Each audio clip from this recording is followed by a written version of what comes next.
Hello. हाँ सक्षम। सक्षम।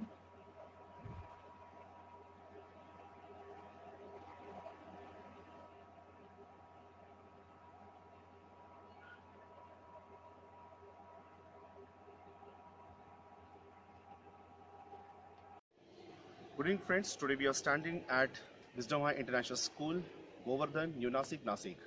Today we are going to learn about the plane table survey, how the practical is being carried out.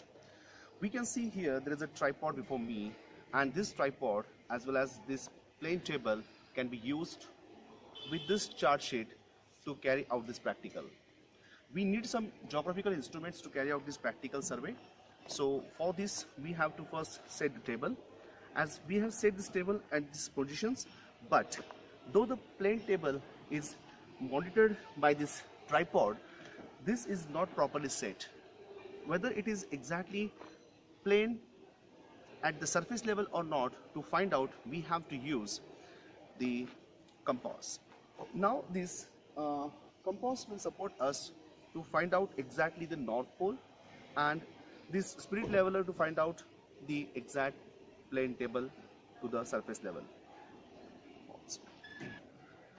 Friends, as in the first positions we see that after setting the tripod and the plane table, we found the paper which is set on this table. Okay, we are going to find out the practical. Now with the help of this spirit level, we are going to find out the leveling of this particular plane table. This simple process which is known as leveling is going to be done just now. Okay, now I'm going to do the leveling at 4 different corners at the north, south, east and the west. Okay, get a little bit camera a little bit close. We can see here the spirit is in the center, spirit level is at the center.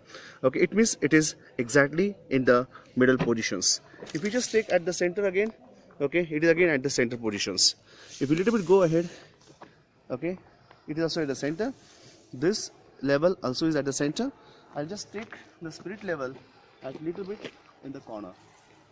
Oh, this level is not at the center, so I will set my plane table or tripod in this way so that it will come in the center. Right now you can see here the level is now centered, right? Okay, at another positions we'll just find out again at the center. If you just cross check, there's a little bit survey can be carried out easily with this plane table positions.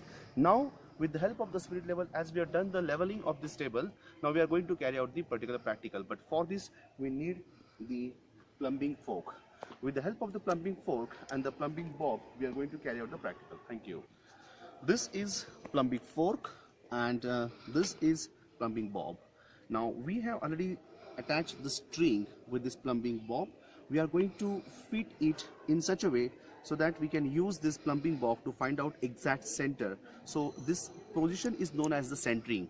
So find out first setting up our table, then second position is the leveling, and the third position will be of the find out the centering. Thank you.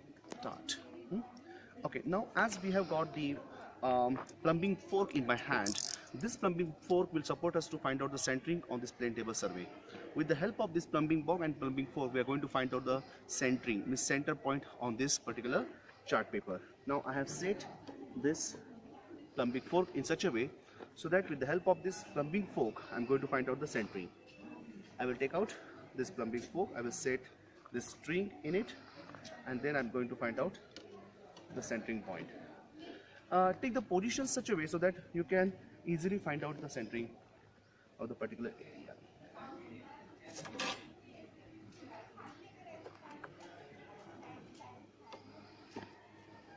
Would you please support me for this one?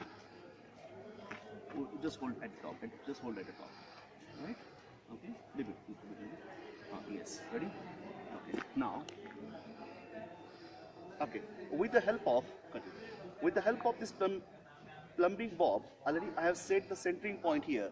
This position, which is found at the center, I'm going to mark on the ground. This position where the plumbing bob has touched the ground, that is called the measuring point or RF point. From this RF point, the measurement will be taken. Thank you. Okay, now as we have done with the help of the plumbing fork and the plumbing bob, the centering point as we have got here, but the centering point on the plane table also is important. So now we are going to plug the pin at the center of the particular area. Now here we have plugged the pin. With the help of the pin, we have got the center point on the table. So this is the center point, okay, of the particular table. This point will be used for the finding out the distance of different areas. Thank you. Ready? As we found the position of the centering, now we have to set the ranging rods. But instead of ranging rods, we have got the football post to get before us, and the person who is standing there, that pole will be utilized for the practical. Second position, as we got here, the third point, okay, that will be used at the second point, okay, at the second position. Third position, we have got this particular rod, okay, where the position is given the settlement for the particular lead plant. Next, we got the third position, fourth position is there, and the last position is there, this one. Thank you. Thank you. Till moment, we have done 4 major activities. First, friends, till moment we have done 4 major activities. We have set the tripod, we have set the table. With the help of the plumbing fork and the plumbing bob, we have done the particular centering. Before that, with the help of the particular compass, we have already got the leveling of this ground. Next position is there, we have to find out the north pole, and for the north pole we have to use the throw compass. With the help of the throw compass, we are going to find out the north positions. Now here I have set the particular throw compass on this set. Now I am going to find out the northings of these areas. Where the 0 is there, okay, 0 has to be matched with this particular throw line. Okay, yes. Now as we have got this north position, now we are going to mark. Can you see here? Okay, as 0 and the north line is matched, right? This position is very important. Now I'm going to locate the north point at this position, right? As we got this north point, with the help of the pencil or with the help of the scale, I'm going to locate on this map north point. This is my north point. While doing the plane table survey, with the help of the throw compass, we have to find out the north positions. With the help of these north positions, only we can find out exactly the position of other places. I have already drawn the north point here on this table. Then I have written at the top north, okay, and you see here we have shown the arrow, north arrow is shown here, and we already done the N for north. Thank you. As soon as we found the north point, okay, we have to find out the different positions of the particular areas, okay, with the help of the alidade. This is known as alidade. With the help of the alidade, we have to find out exact position, right? Exact position.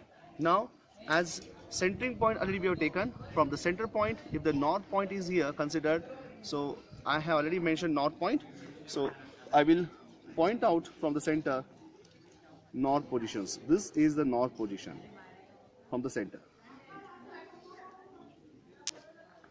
This is the north point from the center. Okay. Now, with the help of the alidade, this is alidade. With the help of the alidade, we have to first find out the position of the particular, okay, pole. As we have got the football goal post, we have to find out first position of the goal post. With the help of this alidade, okay, we can find out easily. Okay, at one side there is a string which is already attached here. This is the horse hair, and this horse hair can be utilized for the finding out the particular centering. This position, this clip, will give you an idea to see exact position of the particular pole or the particular object. Thank you. Now, as we have decided the first point, okay, or first ranging rod, instead of ranging rod, we have taken the goal post here. As we have taken the rod of the goal post, now as we have to find out that rod being considered as the ranging rod, with the help of the particular alidade, we are going to find out the exact position, okay, on the paper.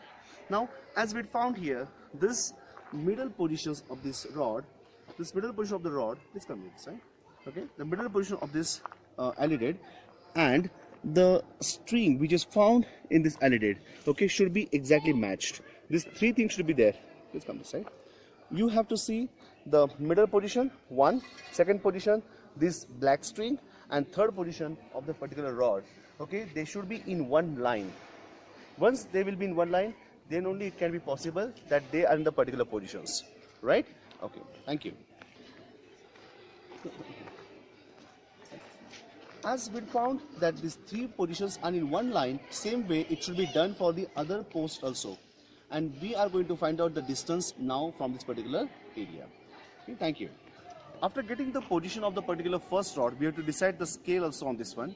Suppose it is 10-meter distance. So for 1 centimeter on the particular map, how many meters will be taken, that should be considered. Suppose we have taken the scale 1 centimeter is equal to 5 meter. Then this scale will be used. Or simply it is known as 1 centimeter on the chart means 5 meter on the ground. Thank you. Now friends, as with the help of this tape, ranging tape, we are going to find out the exact distance of the particular ranging pole.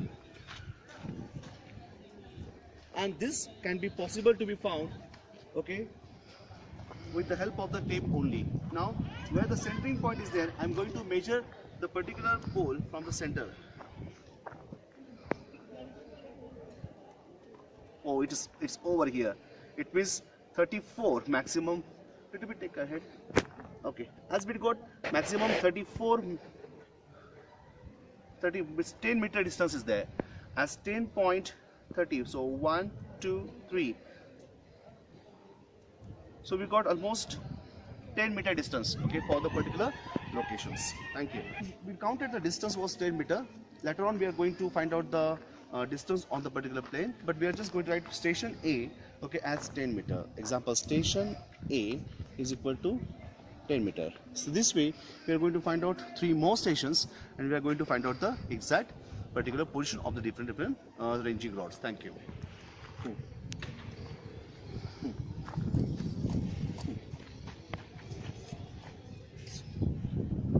Okay, almost 6 meter and 20, almost 20 feet. It means 6 meter positions there. Average 6 meter. Thank you. 9 meter. 6 and 9.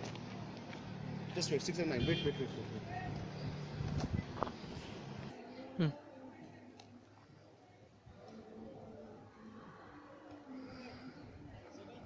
Yeah. Now, as we got the position of the particular plant, as we cannot see the only one rod is there, but we have taken the stem of the particular plant here. This whole plant has covered maximum area. Instead of taking this complete maximum area, we have taken the only one rod of this particular plant. So now when the distance will be taken here, as the region has got maximum area covered here, but we have taken only the one spot again here. This ranging rod is the only one rod will be taken for the distance to be measured here. This rod has got grid very less, so that can be taken as a rod for the positions. We have to draw the line for the second positions, right? Next, get this one here. It is there 9 na 9 होता ना.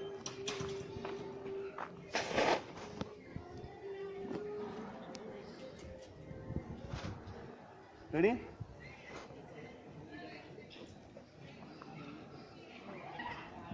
Okay, with the help of this alidate, again I found the exact one line position of the ranging rod, right? Now, as I got the ranging rod positions, I'm going to draw the line, straight line for this also. Yeah, thank you. Oh, yes. Almost 22 feet distance. Okay, it shows average total.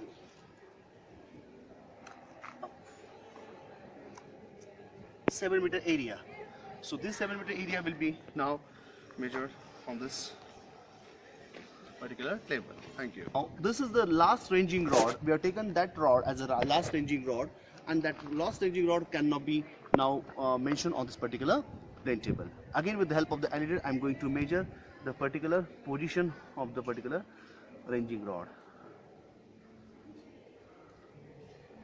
Yeah, now the position is set now here from the center. I'm going to draw the line from the center.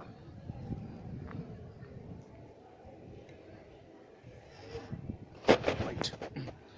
second station, as first station was almost 10 meter, second station was 9 meter, right, 7 meter, and third station was 9 meter, and last station was again 7 meter.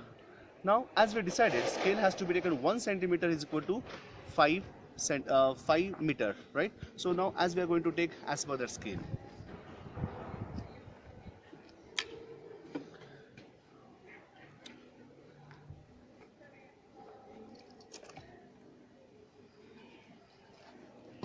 If 1 centimeter is equal to 5 meter, then how much will be for 7 meter? Okay, so 7 meter, so 7 upon 5, it becomes almost 1.5, right? So it becomes almost 1.5 centimeter on this one. So if we'll take 7 meter is there, I'll take 1.5 centimeter on the map. This is the position. Now from the center I've taken the 1.5 centimeter distance here, and 1.5 centimeter distance at this position also. So this is the one of the locations of this one. This is one of the locations, and this is one of the locations. If you feel that okay, the distance is quite less here, we can take 1 centimeter is equal to 2 meter also. So what happened here, we'll take the maximum positions. Now if it is 10 meter, it means we have to take the distance almost 1 centimeter of 2 centimeter means 5 centimeters equal to 10 meter, right? So we have taken here scale, little bit scale changed, 1 centimeter to 2 meter we have taken. Now second is there 7 centimeters, it means okay, become 3.5 centimeter on the map. This is your 3.5 centimeter. As scale was taken very small, okay, it was 1 centimeter to 5 meter. We have taken a little bit broader scale now here. We have taken 1 centimeter to 2 meter. As per this one, we got here 5 centimeter of the first positions. Okay, this is your first position. This is your second position. Now we will take the 9 meter, which is 4.5 centimeter. We have taken again here 4.5 centimeter. This position also is very important as a third point. Now next is there 7. It is again 3.5. Now we have taken here 3.5 centimeter. These all 4 stations we are set, right? If you want to give the locations particular names, you can give. As we have taken the first location as the first ranging rod was the goalpost pole, I have written here goalpost pole. You have to write on this particular plane table there is a goalpost pole. Then we have taken the plant, okay, that write the here plant. We have taken the ranging rod 3, ranging rod 3, and ranging rod 4. I have taken here ranging rod 4. Now after this, if you want to join this area, okay, all these points, you can join them. This is the particular region which you have surveyed, okay, from the center. This is the area. Can you see this one? This come very close to this one. This area is located like this. This area which is surveyed, this area is having the position on the map like this. This is called the plane table survey. This is Tushar Avsare for Wisdom International School, Nasi. नमस्कार दोस्तों, mining मंत्रा में आपका हार्दिक स्वागत है। आज मैं आपको temporary adjustment of plane table के बारे में आपको बताऊंगा। तो यदि आपने अभी तक हमारे चैनल को सब्सक्राइब नहीं किया है तो अभी हमारे चैनल को सब्सक्राइब करें और बेल आइकन को प्रेस कर लें ताकि इसी तरह का वीडियो आपको पल पल मिलता रहे। दोस्तों, सबसे पहले समझेंगे temporary adjustment of plane table होती क्या है और क्या इसका मतलब क्या है। सबसे पहले जब हम किसी भी एरिया का सर्वे कर रहे हैं तो उस एरिया में हमको अगर यदि हम प्लेन टेबल सर्वे कर रहे हैं तो सबसे पहले कैसे हम प्लेन टेबल को सेट करेंगे ताकि उस पर हम जो प्लॉटिंग है और सर्विंग दोनों एक साथ करें, तो उसके बारे में मैं आपको बताऊंगा। टेम्पररी एडजस्टमेंट का मतलब होता है the process by which the table is prepared. जब हम वैसा प्रोसेस जिसमें हम टेबल को प्रिपेयर करते हैं ताकि ऑब्जर्वेशन को हम ले सकें, तो उस तरह के प्रोसेस को टेम्पररी एडजस्टमेंट कहते हैं। The process by which the table is prepared for taking observation is called temporary adjustment. अब देखेंगे दोस्तों कि टेम्पररी एडजस्टमेंट कैसे कर सकते हैं। तो सबसे पहला है जो टेबल है उसको हमको फिक्स करना पड़ेगा एक ट्राइपॉड में। तो ट्राइपॉड में पहले फिक्स करेंगे, fixing a table on tripod. दूसरा काम है centering and levelling. Centering and levelling का मतलब है, मान लीजिए एक पॉइंट है मेरा ग्राउंड पे, एक पॉइंट है ए, इसके ऊपर में हमको प्लेन टेबल को रखना है। रख करके इसके तो रख के इसी पॉइंट पे हमको सर्वेइंग करना है। तो क्या करूँगा कि सबसे पहले मैं एक प्लेन टेबल को इसके पॉइंट के ऊपर में रखूँगा, और रखने के बाद यहाँ पे हम सेंटरिंग एंड लेवलिंग दोनों करेंगे। सेंटरिंग का करने का मतलब है कि इस जो प्लेन टेबल पे एक हुक प्रोवाइड किया जाता है, और उस हुक से एक प्लम्बो को सस्पेंड करेंगे। सस्पेंड करने के बाद इस पॉइंट से पॉइंट ए से मिला देंगे, और मिलाने के बाद ये जो हमको सेंटरिंग दे देगा। सेंटरिंग कहने का मतलब वही है कि एक प्लम्बो को सस्पेंड करके ये जो पॉइंट ए है उसको हम ट्रांसफ़र कर दिए टेबल पे। और लेवलिंग करने का मतलब है कि दोस्तों हमको जो जो टेबल है उसको हमको हॉरिजेंटल पोजीशन में लाना है। तो वैसे प्रोसेस को हम लेवलिंग प्रोसेस कहते हैं। अब एक एक करके देख लेते हैं। Fixing a table on tripod, centering and levelling and then orientation. तो सबसे पहले देखते हैं fixing a table on tripod. The plane table is fixed on tripod in a proper way. सबसे पहले प्लेन टेबल को फिक्स करेंगे ट्राइपॉड में in a proper way with the help of thread. दोस्तों ट्राइपॉड में एक थ्रेड होती है, थ्रेड के हेल्प से उस थ्रेड और ट्राइपॉड थ्रेड के ऊपर में हम टेबल को फिक्स करेंगे। फिक्स करने के बाद उसको रोटेट करके उसको हम टाइट कर देंगे, provided at the centre of the table. अब दूसरा है सेंटरिंग एंड लेवलिंग। जैसे कि मैंने पहले बताया, the table is centre with the help of plumbing fork. एक प्लम्बिंग फॉर्क के हेल्प से हम उसको सेंटरिंग करेंगे। The centering of table is required when it is set over a known point. एक नॉन पॉइंट के ऊपर में हमको जब टेबल को रखना है तो उस प्रोसेस पे हम प्लम्बिंग फॉर्क के द्वारा सेंटरिंग करते हैं किसी भी पॉइंट को। उसके बाद है levelling. The table should be in horizontal position which can be obtained by levelling process. दोस्तों प्लेन टेबल में हमको हॉरिजेंटलिटी भी चेक करना होता है, तो उसके लिए हम लेवलिंग प्रोसेस का यूज़ करते हैं, जिसपे एक बबल ट्यूब, जिसको स्पिरिट लेवल भी बोलते हैं, उसके प्लेन टेबल के ऊपर में रखते हैं, और उसका एयर बबल को जब सेंटर के पोजीशन में आ जाता है तो उससे हमको पता चलता है कि वो जो प्लेन है, जो टेबल है, वो हॉरिजेंटल पोजीशन में है। The table is levelled by the respective arrangement such as telescopic leg, ball and socket and levelling screw. ये सब के द्वारा हम लेवलिंग प्रोसेस करते हैं। जैसे टेलीस्कोपिक लेग, इसके पहले वाले वीडियो में मैंने आपको बताया था। बॉल एंड सॉकेट ये भी बताया, और लेवलिंग स्क्रू, ये तीनों मैंने इसके पहले वाला वीडियो में बताया था। अब दोस्तों नेक्स्ट मेथड है ओरिएंटेशन। ओरिएंटेशन किसे कहते हैं इसको जानेंगे, और ओरिएंटेशन करने का कौन कौन सा मेथड है इसके बारे में मैं भी आपको बताऊंगा। Is the most important work in plane table surveying. Orientation एक महत्वपूर्ण काम है प्लेन टेबल सर्विंग में। जब हम किसी एक पॉइंट से दूसरे पॉइंट पे प्लेन टेबल को शिफ्ट करेंगे तो सबसे पहले हमको ओरिएंटेशन करना पड़ेगा। अब after every shifting of the table it is required to be properly orientated. अब देखेंगे ओरिएंटेशन क्या है और ओरिएंटेशन करने का कौन कौन सा विधि मेथड्स हैं। तो ओरिएंटेशन एक प्रोसेस है by which the table is set in the same position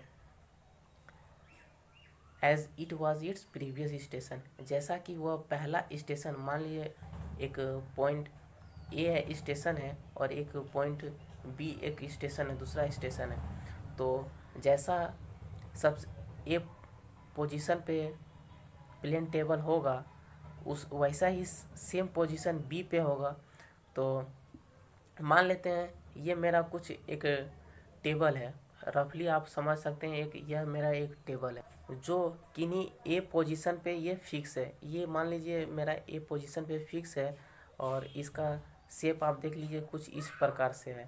तो फिर यदि उसके बाद हम यदि दूसरा स्टेशन पे इसको शिफ्ट कर रहे हैं तो मान लेते हैं कुछ यह इस रोटेट होके कुछ ऐसा बी पोजीशन पे आ गई और ये कुछ इस प्रकार से घूम गई, इसका शेप घूम गया। तो हमको क्या करना पड़ेगा, ओरिएंटेशन का कहता है कि यह एक प्रोसेस है जिसके द्वारा टेबल को एज इट सेम पोजीशन पे लाएंगे, जैसा कि वो पहला शेप में था। ए पोजीशन में कुछ ऐसा था और बी पोजीशन में ऐसा आ गया। तो ये जो प्रोसेस जो रोटेट किया, इसको हमको सीधा करके ए पोजीशन कुछ इस प्रकार से लाना है। तो यही प्रोसेस को हमको ओरिएंटेशन कहते हैं। Orientation is a process by which the table is set in the same position as it was its previous station. जैसा कि वो पहला स्टेशन में था, वैसा ही हमको अगला स्टेशन पे भी उसको सेम पोजीशन पे लाना है। In other words we can say that orientation is a process, और दूसरा भाषा में हम कह सकते हैं कि ओरिएंटेशन एक प्रोसेस है by which we make the line drawn on the table parallel to the corresponding line on the ground. अब दोस्तों देखेंगे कि ओरिएंटेशन करने का कौन कौन सा मेथड्स है। There are 2 methods of orientation of plane table. सबसे पहला है ओरिएंटेशन बाय कंपास और दूसरा है ओरिएंटेशन बाय बैक साइटिंग। अब एक एक करके समझेंगे कि ओरिएंटेशन बाय कंपास और ओरिएंटेशन बाय बैक साइटिंग कैसे करते हैं। सबसे पहले देखेंगे orientation by compass. Can be oriented with the help of compass, preferably trough compass. दोस्तों ओरिएंटेशन बाय कंपास में हम ट्रफ कंपास का यूज़ करते हैं और ट्रफ कंपास के मदद से ये प्लेन टेबल को ओरिएंट करते हैं by compass, by trough compass. In this method the table is set at a station. इसमें यह एक इस विधि में टेबल है उसको एक स्टेशन पे हम फिक्स करते हैं, सेट करते हैं। सेट करने के बाद उसका टेम्पररी एडजस्टमेंट करते हैं। इसके पहले मैं आपको बताया था कि टेम्पररी एडजस्टमेंट कैसे किया जाता है। तो टेम्पररी एडजस्टमेंट करने के बाद एक ट्रफ कंपास को प्लेन टेबल के ऊपर में रख दिया जाता है। अब जब जानते हैं कि कंपास वह हमेशा नॉर्थ साउथ डायरेक्शन में अलाइंस होने के लिए हमेशा तैयार रहता है, तो जैसे ही आप कंपास को फ्री छोड़ेंगे तो वो अपने आप को नॉर्थ साउथ डायरेक्शन में अलाइन कर लेगा। The magnetic needle is set free. उसके बाद दोस्तों जब हम टेबल पे रख दिए ट्रफ कंपास को, उसके बाद हम उसके मैग्नेटिक नीडल को फ्री छोड़ दिए, तो क्या होगा कि वो जो मैग्नेटिक नीडल है वो अपने आप को अलाइन कर लेगा नॉर्थ डायरेक्शन में अलाइन कर लेगा। तो दोस्तों हम मान लीजिए दोस्तों यह एक मेरा टेबल है, ये जो मेरा एक टेबल है मान लीजिए आप, और कोई यह टेबल एक पॉइंट ए पे फिक्स है, नीचे में एक पॉइंट ए है उस पे फिक्स है, और इसमें फिक्स करने के बाद दोस्तों मैंने टेम्परेरी एडजस्टमेंट कर दिया। टेम्परेरी एडजस्टमेंट करने के बाद दोस्तों हम क्या करेंगे, एक ट्रफ कंपास, ये मान लीजिए यह एक कंपास है, ट्रफ कंपास है, इसको मैंने इसका जो नीडल है उसको सेट फ्री कर दिया, इसको खुला छोड़ दिया इसका नीडल को। तो ये मान लेते हैं कि जब छोड़ने के बाद यह अपने आप को एक नॉर्थ डायरेक्शन, यहाँ पे इसको नॉर्थ कर देते हैं, यह नॉर्थ डायरेक्शन पे अपने आप को अलाइन कर लिया, यह अलाइन कर लिया और यह अब हमको दिखा रहा है कि नॉर्थ डायरेक्शन मेरा किधर है। अब दोस्तों क्या करेंगे कि यह एक स्टेशन ए पे फिक्स था, अब हम दूसरे स्टेशन पे इसको हम ट्रांसफ़र या फिर शिफ्ट कर रहे हैं। मान लीजिए ये स्टेशन बी पे हमने इसको शिफ्ट किया। उसके बाद दोस्तों मैं क्या करूँगा, फिर से ये जो मैग्नेट है मेरा ट्रफ कंपास, इसको मैंने फिर से यहाँ पे रखूँगा। रखने के बाद दोस्तों फिर से मैं क्या करूँगा कि इसके जो नीडल है उसको सेट फ्री करूँगा। सेट फ्री करने के बाद दोस्तों यह हमेशा की तरह यह अपने आप को नॉर्थ डायरेक्शन में अलाइन करेगा और यह बताएगा, जैसा कि ए पोजीशन पे पहले था, कुछ ए पोजीशन में इस प्रकार से नॉर्थ डायरेक्शन इधर की साइड था और अब बी पोजीशन पे आ गया है। तो ये जो मेरा ये तो फिक्स ऐसे ही दिख रहा है अभी, लेकिन यहाँ पे भी जब बी पोजीशन पे हम सेट फ्री किए नीडल को, तो ये हमें इधर ही इस प्रकार से नॉर्थ डायरेक्शन में रोटेट करके ये दिखाएगा। तो इस तरह से हम ओरिएंटेशन बाय कंपास किए। और जब मैग्नेटिक नॉर्थ डायरेक्शन या हमको नॉर्थ डायरेक्शन दे रहा है, उसके बाद हम क्या करेंगे कि टेबल को क्लैम्प करेंगे, कस देंगे। कसने के बाद वो हमको बताएगा कि यह प्रॉपरली ओरिएंटेटेड हो गया है। आप एक बार गौर अच्छे से पढ़ लें। मेरे पास समझाने के लिए कुछ इंस्ट्रूमेंट नहीं था, इसीलिए हो सकता है कि आपको समझ में ना आया हो, लेकिन बेटर वे में आपको समझ में आने के लिए आप एक बार रीडिंग कर लें। रीडिंग करने के बाद मैं आपको आश्वासन देता हूं कि आपको बहुत ही अच्छे तरीके से समझ में आ जाएगी ओरिएंटेशन बाय कंपास। ये आप ये ज़्यादा हार्ड वर्ड में लिखा हुआ नहीं है, एक इजीली कोई भी इसे आराम से समझ सकता है। तो सबसे पहले जब मैंने एक स्टेशन पे ए पर फिक्स किया, उसके बाद दूसरा स्टेशन पे शिफ्ट कर रहा था, तो now the table is shifted to another station and it is set over the station after temporary adjustment. B station पे शिफ्ट किया। शिफ्ट करने के बाद टेम्पररी एडजस्टमेंट मैंने किया। The compass is again placed on the north line drawn previously. और जैसा कि नॉर्थ डायरेक्शन मेरा पहले दिया था, तो उसी नॉर्थ डायरेक्शन पे मैंने कंपास को रखा। और कंपास को रखने के बाद फिर से मैंने उसके नीडल को सेट फ्री किया। सेट फ्री करने के बाद मैंने टेबल को रोटेट किया horizontally when the needle aligns itself.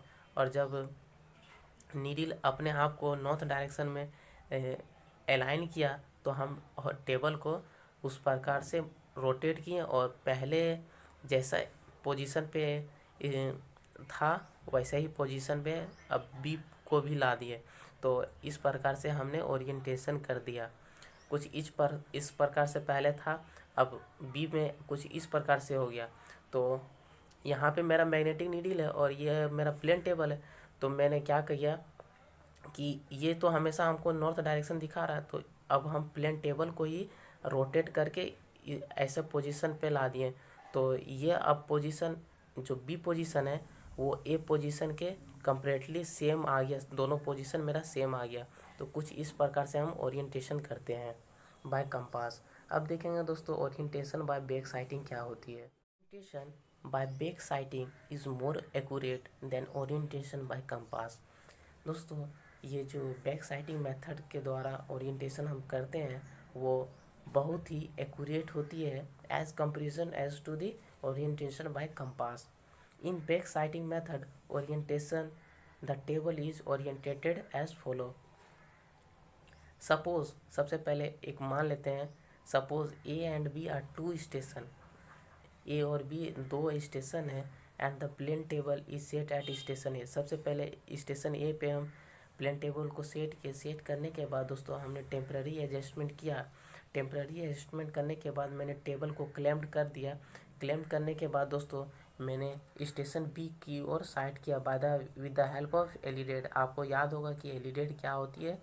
Elided में एक साइटिंग बेंच होती है जिसके द्वारा हम किसी भी ऑब्जेक्ट को साइट करते हैं और या फिर किसी स्टेशन को साइट करते हैं। मान लीजिए यह मेरा एक टेबल है, ये पॉइंट ए है और यह पॉइंट मेरा कुछ बी है। मान लेते हैं ये मेरा पॉइंट बी है।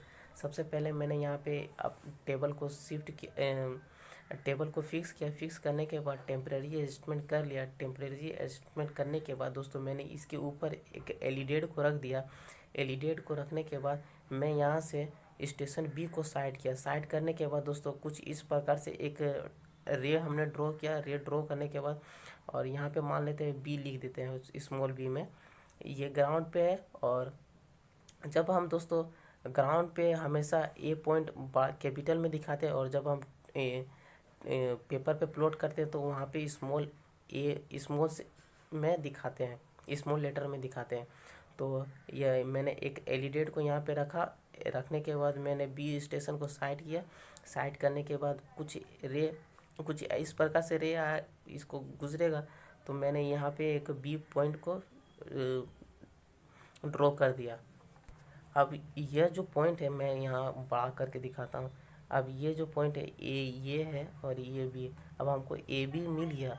अब क्या करेंगे दोस्तों, हम बी स्टेशन पे अब इस प्लेन टेबल को शिफ्ट करेंगे। शिफ्ट करने के बाद फिर हम टेम्पररी एडजस्टमेंट कर लेंगे इसका। टेम्पररी एडजस्टमेंट करने के बाद दोस्तों फिर से मैं क्या करूँगा कि अब एलिडेट को यहाँ पे रख के बी पॉइंट पे रख के ए को साइड करूँगा। साइड करने के बाद कुछ इसी प्रकार से हमको फिर से मिल जाएगा। मान लेते हैं यहाँ पे यह मेरा बी है। अब मैं यहाँ अब फिर मैं ए को साइड कर रहा हूँ तो एक रे ऐसे ही जाएगा और यहाँ मान लेते हैं ये ए आ गया। तो ये हम देख रहे हैं कि दोनों एक हॉरिजेंटल मतलब कि एक ही लाइन पे आ गया। तो इस तरह के मेथड को orientation by back sighting method कहते हैं। एक बार ए से देखें, ए से देखने के बाद बी से देखें। जब ये दोनों लाइन एक दूसरे को बाइसेक्ट कर रही है तो हम समझ जाएंगे कि यह प्रॉपरली ओरिएंटेटेड हो गया है। दोस्तों अच्छे से समझने के लिए आप एक बार रीडिंग कर लें और इस अच्छा होगा कि आप एक बार अपने कॉपी में राइट डाउन कर लें। राइट डाउन करने के बाद आप इजीली पढ़ें। पढ़ने के बाद यदि आपको फिर भी डाउट होता तो आप हमारे कमेंट सेक्शन में कमेंट करके ज़रूर बताएं। मैं कुछ के इंस्ट्रूमेंट के हेल्प के द्वारा मैं आपको बताने का फिर से प्रयास करूँगा। Suppose A and B are two station and plane table is set at station A. Station A पे हमने प्लेन टेबल को शिफ्ट किया। शिफ्ट करने के बाद टेम्पररी एडजस्टमेंट कर दिया। टेम्पररी एडजस्टमेंट करने के बाद मैंने स्टेशन बी की ओर साइड किया with the help of alidade. A जो पॉइंट है इस जो ये मेरा प्लॉटेड था, जब हमने ए जो स्टेशन था उसको मैंने पेपर पे प्लॉट किया तो ए इस फोर पे लिखूँगा। इसके बाद ए पे ही रख कर मैंने एलिडेड को बी की ओर साइड किया। साइड करने के बाद मैंने एक रे को ड्रॉ किया and point B is plotted on it. और उसके बाद पॉइंट बी को हम प्लॉट कर दिए उस पेपर पे। In this way a line A B is obtain. और इस प्रकार से हमको लाइन ए बी मिल गया। Now the table is shifted to station B. अब टेबल को मैंने दूसरे स्टेशन पे शिफ्ट किया। अब शिफ्ट करने के बाद and it is centred with the reference to the station B. उसके बाद हमने टेम्पररी एडजस्टमेंट कर दिया। स्टेशन बी स्टेशन पे रख कर मैंने टेम्पररी एडजस्टमेंट कर दिया। उसके बाद दोस्तों मैं क्या करूँगा, फिर से एलिडेड को स्टेशन बी पे रखूँगा और फिर से मैं स्टेशन ए को साइड करूँगा। साइड करने के बाद दोस्तों हमको बी ए एक लाइन मिल जाएगा। एक रे ड्रॉ करूँगा जो हमको दे देगा बी ए लाइन को। And station A is sighted by rotating the table when A is bisect. मतलब कि जब हमको जब हम देख रहे हैं बी से ए की ओर, तब जब दोनों एक दूसरे को इंटरसेक्ट या फिर बाइसेक्ट करेगा तब हम कह सकते हैं कि जो हमने ओरिएंटेशन किया वो अच्छे तरीक़ा से हो गया है। और उसके बाद हो जाने के बाद दोस्तों मैं टेबल को क्लैम्प्ड करूँगा, अच्छे से फिक्स कर दूँगा। फिक्स करने के बाद इट इज़ नाउ ओरिएंटेटेड, और यह ओरिएंटेटेड हो गया। दोस्तों यही था पूरा आपका temporary adjustment of plane table survey. तो आपको यह वीडियो कैसा लगा आप हमें कमेंट करके ज़रूर बताएं और इस वीडियो को लाइक और कमेंट ज़रूर करें और अपने दोस्तों के साथ शेयर करना ना भूलें। धन्यवाद दोस्तों, आप अपना ध्यान रखिए। तब तक के लिए बाय।